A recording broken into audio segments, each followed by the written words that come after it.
Every winter, the small, remote village of Frosthaven came alive with the age-old tradition of the ice harvest. Set against the backdrop of snow-draped evergreens and frozen hills, the ritual was a necessity for survival in the brutal northern winters. Villagers cut massive blocks of ice from the frozen lake, storing them in underground cellars to preserve food. It was hard, grueling work, but Frosthaven thrived on its unity and traditions. This winter, however, an uneasy tension hung in the frigid air. The first to notice something strange was old Harker, the fisherman who lived by the lake's edge.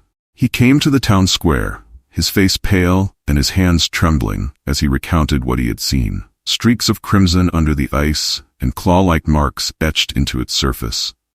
The villagers dismissed his story as the ramblings of an old man who had lived too long in the cold. Yet, as more villagers ventured to the lake, they began to see the signs too. Fractures in the ice that seemed unnatural, almost deliberate, and faint whispers carried on the icy winds that set their nerves on edge. Still, tradition outweighed fear, and the ice harvest commenced as planned. Among the villagers was 12-year-old Liam, a curious and adventurous boy who scoffed at the rumors. "It's just a frozen lake," he told his parents as they joined the harvest crew. "You're all scared of shadows."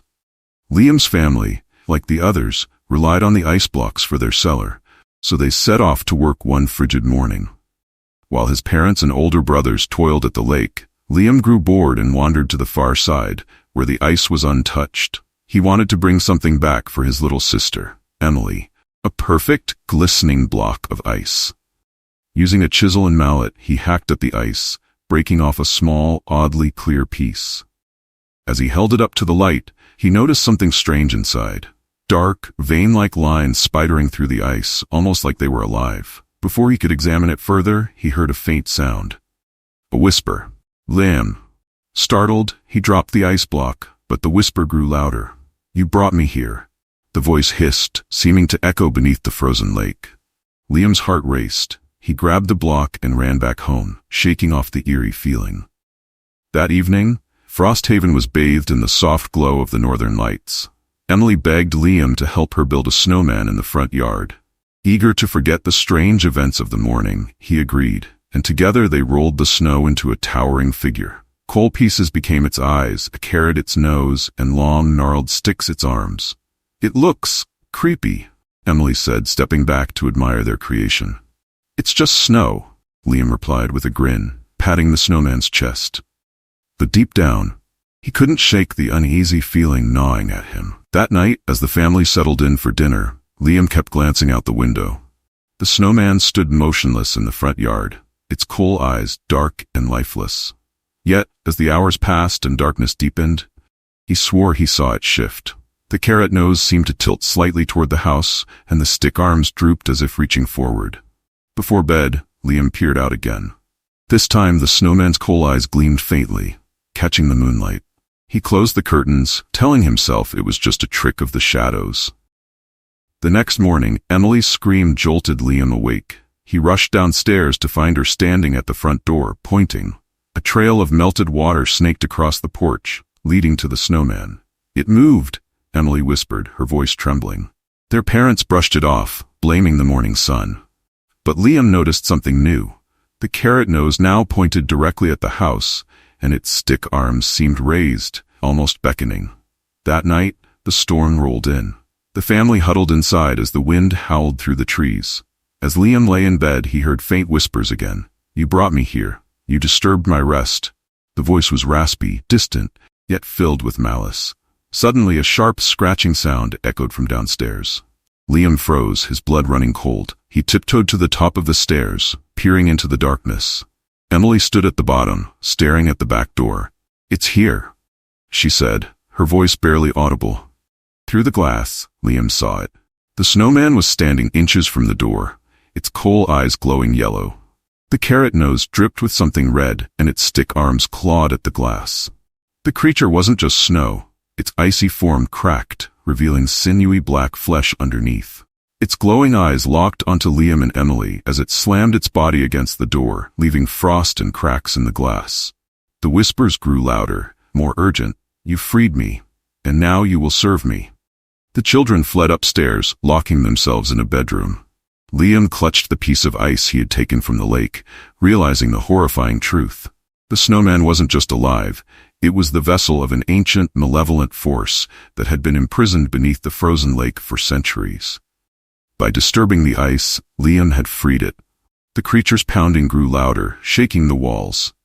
Frost crept under the door, and the temperature in the room plummeted.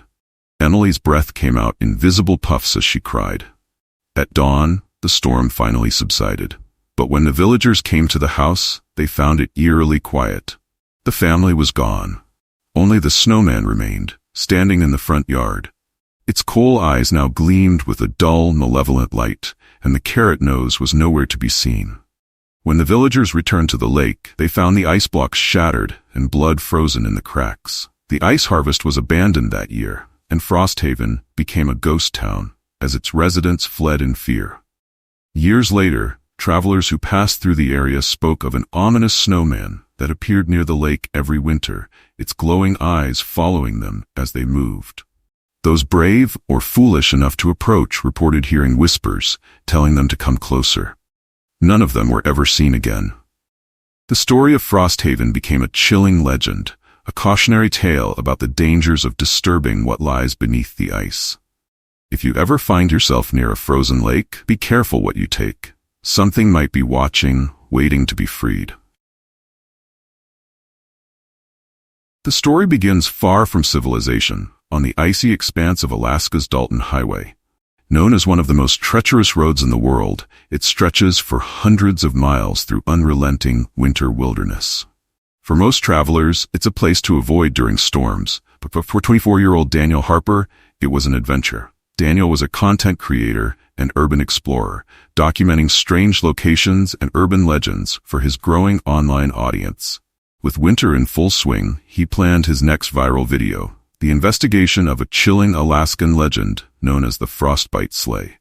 Stories from local villages spoke of an ancient cursed sleigh that appeared during the most brutal blizzards, always heralded by skeletal reindeer and eerie whispers. Those who touched the sleigh never returned, or worse, became part of its legend.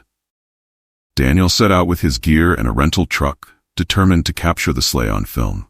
He promised his audience a live stream if he found anything. The Dalton Highway was desolate, surrounded by vast tundra and snow-covered forests. The occasional distant howl of wolves and the ever-present wind were his only company. As the sun began to set, a storm rolled in, faster and fiercer than he expected. Snow whipped against his windshield, reducing visibility to almost nothing. His truck's tires struggled against the ice-slicked road. Daniel considered turning back but saw what looked like a light flickering in the distance. A faint, warm glow that shouldn't exist in the middle of nowhere. Curiosity trumped caution. He pulled over, grabbed his camera, and ventured out on foot toward the light. The glow came from the center of a clearing surrounded by towering pine trees. There, partially buried in snow, was the object of legend, a decrepit sleigh. Its once ornate carvings were now eroded and sinister, resembling skeletal hands grasping at its edges. Blackened reins stretched out, attached to skeletal reindeer with hollow, empty eye sockets. Daniel's breath caught. The sleigh was more terrifying and fascinating than he had imagined. The live stream was about to begin, he thought, fumbling with his phone. As the camera rolled, thousands of viewers joined. Comments flooded in. OMG, it's real! Don't get too close, this looks haunted AF. Daniel narrated his find, stepping closer to the sleigh. The air grew unnaturally cold and his camera screen began glitching. As he leaned in to brush away the frost obscuring the carvings, his fingers accidentally grazed the sleigh's surface. The effect was immediate. Frost spread from his hand up his arm, blackening his fingertips. He cried out in pain, stumbling back as whispers erupted all around him, though no one else was there. You've touched it? You're marked now. The skeletal reindeer shifted, their heads turning toward him. Their hollow eye sockets burned with a faint blue glow. The snow beneath them swirled, and the wind began to howl louder than ever. Daniel turned and ran, but the whispers followed him. Disoriented, Daniel stumbled back toward the highway but lost his bearings in the blinding snow. His frostbitten fingers throbbed and his breath came in shallow gasps. Just as he began to fear he wouldn't survive the storm, he saw a dark opening in the side of a hill, a cave. The warmth inside was immediate and deceptive. Daniel collapsed to the ground, grateful for the shelter. As his breathing slowed, he noticed his surroundings. The cave walls were etched with deep, jagged scratches, and bones, some human, some animal, were scattered across the floor. A strange glow flickered deeper in the cave. Against his better judgment, Daniel crawled toward it. At the far end, he found an altar made of ice, atop which sat a twisted crown. Standing beside it was a figure cloaked in frost and shadow. Its form was barely human, its icy skin glistening in the faint light. The figure turned to Daniel and whispered, "You touched the sleigh. You are marked for the storm." Daniel tried to flee, but his legs wouldn't obey. The frost spreading up his arm had frozen his veins, making movement excruciating. The shadowy figure stepped closer, revealing hollow eyes that radiated cold. "Frostbite isn't pain," the figure hissed, its voice like cracking ice. "It's transformation." Daniel convulsed as his body was overtaken by frost. He could feel himself changing, his breath turning into icy mist, his heartbeat slowing to a chilling rhythm. The figure leaned down, its icy hand resting on Daniel's head. "You are the next rider. You will guide the sleigh and gather souls for the storm." Daniel's vision blurred. The last thing he saw before blacking out was the skeletal reindeer outside the cave, their hollow eyes glowing brighter as the sleigh appeared once more. Back in Anchorage, children began reporting strange dreams. In them they saw a man with frostbitten skin and glowing eyes, riding a sleigh pulled by skeletal reindeer. He whispered warnings. "Don't touch the sleigh. Don't follow the storm." But not all heeded the warnings. The sleigh was spotted again, this time outside a small village further north. Each time it appeared, people disappeared. Children, travelers, anyone foolish enough to get too close. Years later, Daniel's live stream footage was discovered. Uploaded to various platforms, it went viral, sparking debates about its authenticity. In the video, viewers could see the sleigh, the skeletal reindeer, and the exact moment frost overtook Daniel's hand. The final seconds captured his terrified face before the stream cut out. Comment sections were filled with conflicting reactions. "This has to be fake. I saw him in my dream. Don't mess with legends." Despite the warnings, thrill seekers flocked to Alaska, hoping to find the sleigh and capture their own viral moment. Many were never seen again. The legend of the frostbite sleigh lives on, a cautionary tale for the digital age.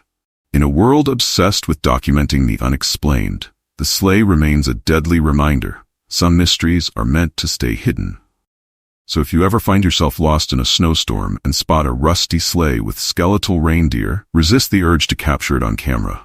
The frost doesn't just freeze, it claims, it transforms, and it waits for its next victim. Would you dare touch the sleigh? The snowstorm arrived without warning. It began late one December evening, blanketing the remote mountain town of Hollow Peak in an eerie silence. Unlike the fluffy white snow of typical winters, this storm brought something unnatural. Black snowflakes that fell like soot, staining the ground in ominous streaks. By morning, the pristine slopes of the Hollow Peak ski resort had transformed into a strange, dark wasteland. Among the resort's guests were 5 friends: Sarah, Ethan, Mia, Lucas, and Jenna. They had rented an isolated cabin just outside the main resort area, eager for a weekend of skiing, laughter, and holiday cheer. The cabin, tucked deep into the woods, seemed idyllic at first.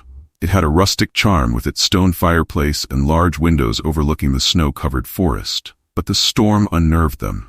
"It's just ash from a forest fire," Ethan said, trying to reassure the group as the black flakes coated their boots and cars. "Nothing to worry about." But Sarah wasn't convinced. "There's no smell of smoke," she pointed out.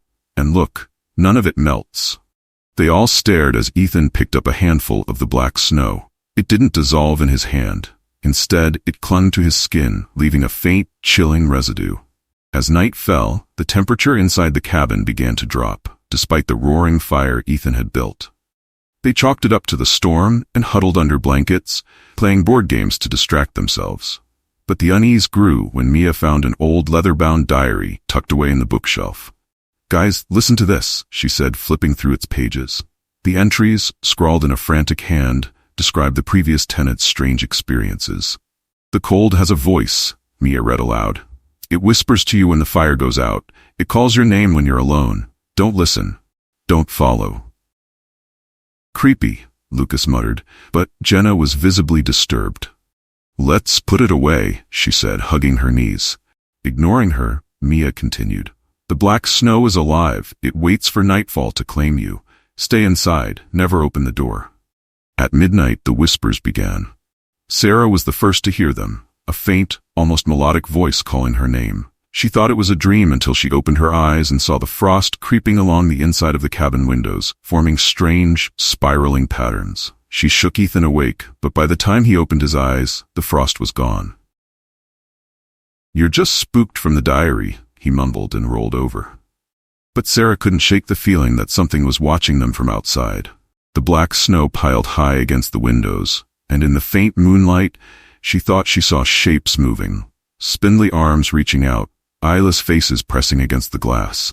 She stayed awake until dawn, heart pounding. The next morning, Jenna decided to venture to the resort's main lodge for supplies. She left despite Sarah's protests, trudging through the blackened snow with a scarf wrapped tightly around her face. Hours passed, and Jenna didn't return. Ethan and Lucas went looking for her, following her tracks into the woods. But the tracks abruptly ended, as if she had been plucked from the ground. They found no sign of her. Only her scarf, frozen solid and torn, dangling from a tree branch. "What the hell is happening?" Lucas whispered, his voice trembling. The black snow seemed to shift around them, almost as if it were alive. That night, the temperature inside the cabin plummeted further. The fire wouldn't stay lit, no matter how much wood Ethan threw onto it. The frost patterns returned, more intricate and sinister than before. And the whispers grew louder. By the third night, the group was unraveling. Lucas claimed he could hear Jenna's voice outside, begging for help. "We have to go out there," he yelled, grabbing his coat. "No!" Sarah screamed, blocking the door. "It's not her, it's whatever this is, whatever the black snow is." But Lucas pushed past her and flung open the door. The wind roared in, carrying with it a biting cold and a faint, echoing laugh. Lucas stepped outside and vanished into the storm. Mia found him the next morning, just a few feet from the cabin. He was frozen solid, his face locked in an expression of sheer terror. Terrified, Mia and Ethan barricaded the cabin while Sarah flipped through the diary, desperate for answers. In the final pages, she found the warning carved into the rocks outside the resort: "Do not walk where the black snow falls." The diary also mentioned a ritual, a way to appease the cold. "It wants us," Sarah realized. "It feeds on us." But by then, it was too late.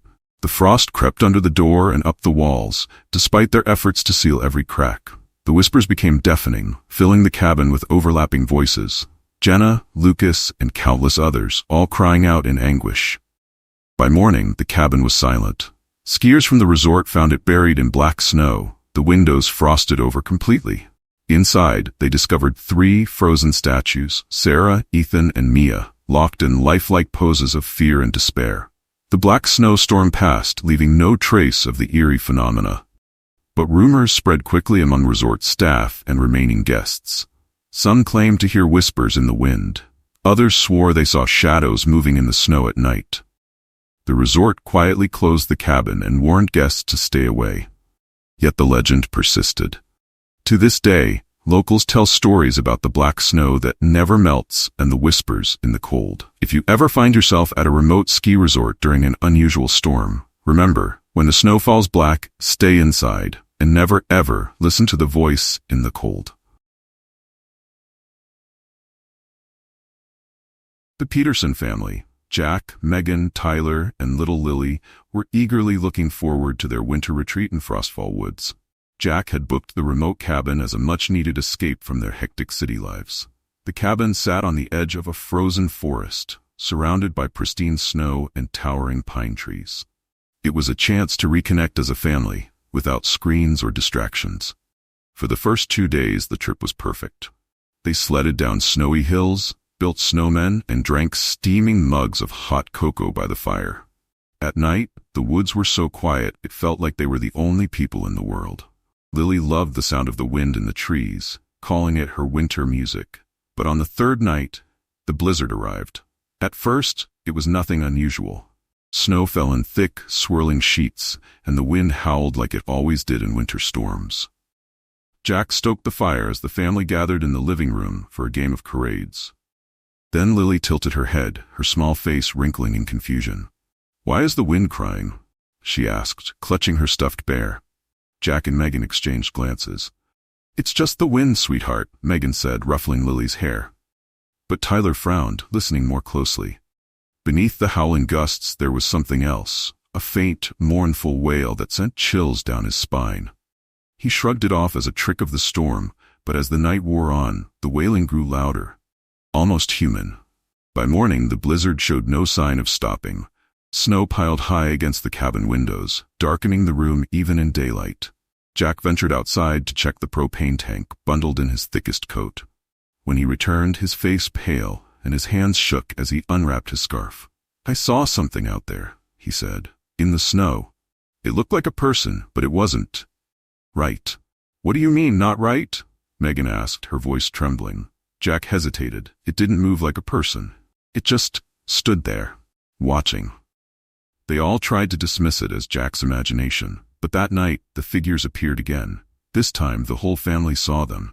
At first they were faint shadows in the swirling snow, formless and vague. But as the hours passed, the shapes sharpened. They looked almost human, tall, thin, and unnervingly still, but their limbs were bent at unnatural angles. Their faces were featureless, except for hollow eye sockets that seemed to stare directly at the cabin. Then the voices began. They were soft at first, carried on the wind. Megan froze as she heard her mother's voice calling her name. Her mother had died years ago, but the voice was unmistakable. "Megan," it whispered. "Help me, I'm so cold." Jack heard his late brother's voice, while Tyler swore he could hear his best friend who had moved away. Each voice was uniquely personal, but all shared the same pleading tone. "Help me, let me in." Lily, however, stayed close to Megan, her eyes wide with terror. "Don't listen," she whispered. "They're lying." The next morning, Jack's growing fear led him to dig out an old tourist guide he had found in the cabin. Among the tales of Frostfall Woods, one story stood out: the Frozen Sentinel. According to the legend, deep within the woods stood a massive tree coated in ice. Locals called it the Sentinel. During the harshest winters, the Sentinel would come alive, drawing people into the forest with whispers of lost loved ones. Its icicles, the story claimed, were the frozen remains of its victims, their faces still visible if you looked closely. The storm, they said, was the Sentinel's doing, a trap to lure in the sorrowful and weak. "It's just a story," Megan said, but her voice was shaky. Jack wasn't convinced. As the blizzard howled louder, the whispers grew more insistent, their voices pressing against the cabin walls. By nightfall, the storm had grown unbearable. Snow buried the windows, and the wind sounded like a chorus of wails. Tyler sat near the door, his head in his hands. "I can hear him," he whispered. "He's calling for me." "Who?" Jack asked, alarmed. "Ryan, he's out there. He needs help." Before anyone could stop him, Tyler flung open the door and ran into the storm. Jack and Megan screamed his name, but the swirling snow swallowed him whole. Jack grabbed a flashlight and followed, Megan close behind. The wind was blinding, and Jack could barely see a foot ahead. Finally, the flashlight beam caught Tyler, standing motionless at the base of a towering tree. It was the Sentinel. Its branches were coated in ice, and dozens of icicles swayed in the wind, ringing like eerie wind chimes. "Tyler," Jack yelled, but Tyler didn't respond. His eyes were wide, staring at the branches above. Jack's heart sank as he realized the faces frozen in the ice, distorted, frozen in screams of terror. Suddenly, the tree's roots shifted, cracking through the snow like skeletal fingers. Megan grabbed Tyler and pulled him back just as one of the icy branches lashed out, narrowly missing them. They ran back to the cabin, but Jack couldn't shake the feeling that the tree was watching.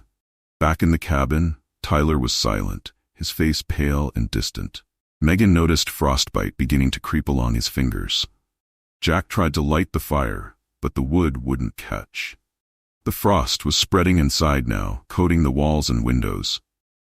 "The Sentinel wants us," Megan said, her voice trembling. "It feeds on us." Jack opened the guidebook again, desperately searching for answers. In the final pages he found a warning. "The storm feeds on sorrow. Do not listen, do not leave." "Do not look at the sentinel." But it was too late. The frost crept under the door, and the voices were deafening now, overlapping and chaotic. Jack and Megan held Lily close, trying to shield her as the cabin grew colder. By morning, the storm had passed. Rescuers found the cabin buried in snow. Inside, they discovered the Petersons, Jack, Megan, and Tyler, frozen in lifelike poses of terror, their faces locked in expressions of fear. Only Lily was missing. Locals say she was seen years later, wandering Frostfall woods, warning hikers to stay away. She tells them the sentinel is still out there, waiting for the next storm and its next victims. If you ever hear the wind crying, don't listen. And if you see a tree coated in ice, run. Wintershade was a town tucked deep in the northern wilderness, known for its harsh winters and isolated charm. In early December, the first snowstorm of the season arrived, blanketing the town in silence. The storm lasted for days, and when it finally cleared, the residents awoke to an astonishing sight. An enormous carnival had appeared overnight on the edge of town, near the frozen marsh.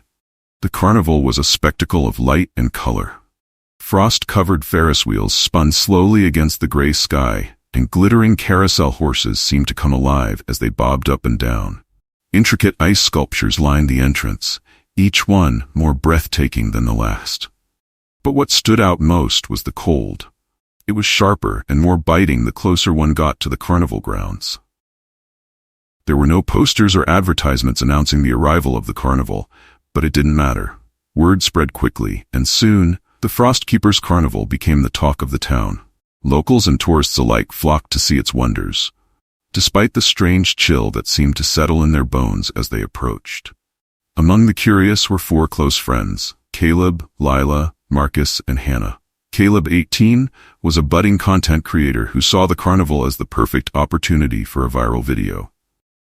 Lila, his best friend, was skeptical of the carnival's sudden appearance, but couldn't resist the allure of its mystery. Marcus and Hannah, always up for an adventure, were eager to tag along. "Look at this," Caleb said, showing his friends a post on a local forum. "Someone said the workers don't talk, and their eyes look weird." "Creepy," Lila replied, scrolling through pictures of the carnival. "But it's probably just part of the theme." Hannah chimed in. "They say people disappeared the last time this carnival showed up, some kids in a town 2 states over." Marcus laughed. "Disappeared? Please. It's just a story to scare people. Let's go check it out." With flashlights and Caleb's camera gear in tow, the group decided to visit the carnival at night, after the crowds had left. It was risky, but Caleb wanted footage no one else would have. When they arrived, the carnival seemed even more surreal. The lights still glowed, casting eerie shadows across the snow, but the laughter and music were gone. The air was so cold it burned their lungs, and frost crept up the edges of their boots. "This place is insane," Caleb said, filming the carousel. The horses' frost-covered eyes seemed to follow them, and the faint melody of a music box played from somewhere nearby. As they explored, they noticed something unsettling. The workers, who had seemed distant during the day, were now completely still. They stood like statues, their pale faces blank and unblinking. "Are they real?" Hannah whispered. Marcus leaned closer to one of the workers, a man in a black coat. He tapped his shoulder, but there was no response. The man's breath didn't fog in the cold, and when Marcus touched his face, it was as hard and cold as ice. "I don't think they're alive," Marcus said, backing away. Their unease deepened as they ventured further into the carnival and found a sign pointing to the Frost Garden. The garden was hidden behind a cluster of tents, and as they stepped inside, the temperature dropped even further. The Frost Garden was breathtaking. Rows of lifelike ice sculptures filled the space, glistening under the carnival lights. There were children playing, couples dancing, and families laughing, all frozen in time. The detail was astonishing, down to the individual strands of hair and the folds of their clothing. "These are incredible," Caleb said, aiming his camera at the sculptures. But as he zoomed in on their faces, he noticed something strange. Their expressions weren't joyful, they were terrified. Wide eyes, open mouths, and hands outstretched as if trying to escape. "This isn't right," Lila said, her voice trembling. "These aren't sculptures, they're people." Before anyone could respond, a voice echoed through the garden. "Admiring my collection?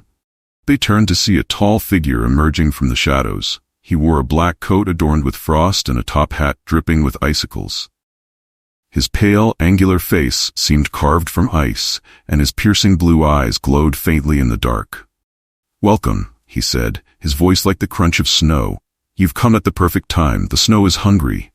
"Who are you?" Caleb asked, keeping his camera steady despite his shaking hands. "I am the Frostkeeper," the figure replied, "and this is my carnival. Every soul here belongs to me." As the Frostkeeper spoke, the frost beneath their feet began to spread, cracking and climbing like vines. Lila screamed as it wrapped around her legs, freezing her in place. Caleb lunged to pull her free, but the ice was too strong. "Run!" Marcus yelled, grabbing Hannah's hand and dragging her toward the exit. But the Frostkeeper raised his hand and the air grew impossibly cold. Snow swirled around them, forming walls that blocked their path. "Stay," the Frostkeeper said, his smile widening. "You'll make a fine addition to my collection." The group scattered in panic. Caleb stayed behind, desperate to save Lila, but the frost had already claimed her. Her skin shimmered like crystal, her face locked in a silent scream. Caleb, Marcus, and Hannah regrouped near the carousel, panting and shivering. "We need to get out of here," Caleb said, clutching his camera. "But how?" "The lights," Hannah said suddenly. "Maybe they're keeping this place alive. If we can destroy the power source." Before she could finish, the Frostkeeper appeared again, his icy figure gliding effortlessly across the snow. "You can't leave," he said. "The snow has chosen you." The Frostkeeper raised his hand, and the frost surged forward like a wave.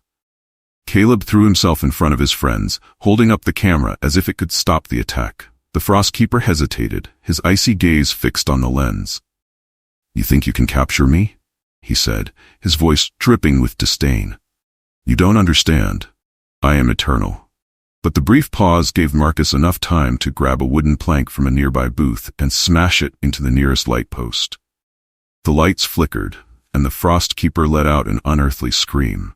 As the lights went out, the carnival began to collapse. The rides froze in place, the workers crumbled into piles of frost, and the sculptures in the frost garden shattered one by one. Caleb, Marcus, and Hannah ran as the ground cracked beneath their feet, the Frostkeeper's screams echoing in their ears. When they finally reached the edge of the field, they turned back to see the carnival vanish into a swirl of snow and wind. The three survivors returned to Wintershade, shaken and frostbitten. Caleb's footage was corrupted, the screen filled with static and whispers whenever he tried to play it back. No one believed their story, dismissing it as a prank or a hallucination caused by the cold. But Caleb knew the Frostkeeper was real, and every winter he waited for the carnival to appear again, knowing it would move to another town, luring more victims into its icy trap. In a small town miles away, a child stared out his window at the snow-covered field. Overnight, the Frostkeeper's carnival had appeared, its lights twinkling against the frost, and the snow hungered once more.